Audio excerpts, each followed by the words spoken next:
Hello students, this is the exercise number 10 of Progressive Monthly Magazine, April 2021 on the speed of 100 words per minute. Start.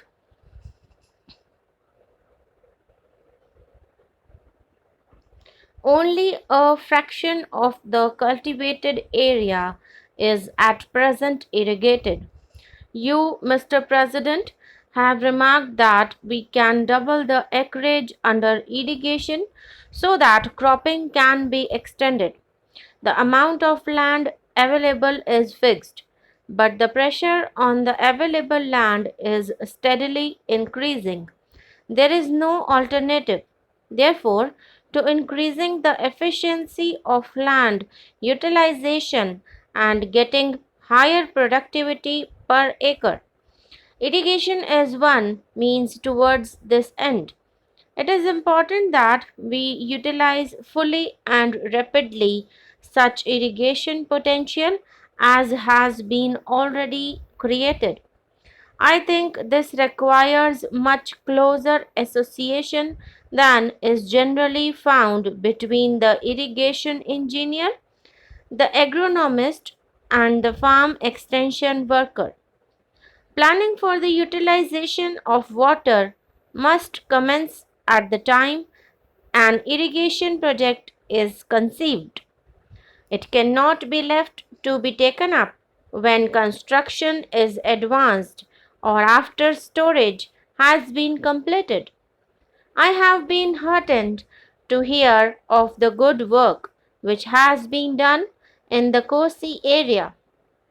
This might well be a model, along with some others, to be studied with advantage.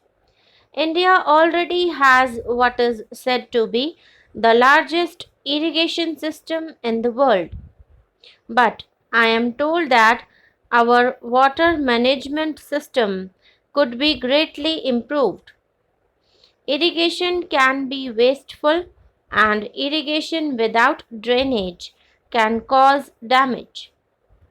Water management and soil conservation constitutes sciences in themselves, and I am happy that you are holding a symposium on the problem of water management. Our rivers and our groundwater are national assets which we must use to the best overall advantage. I am deeply concerned that there has sometimes been a controversy over what are termed interstate river waters. I am sure that technical solutions can be found to safeguard the legitimate interests of every region or state, and that these matters are best considered in a rational and scientific manner rather than on the basis of emotion.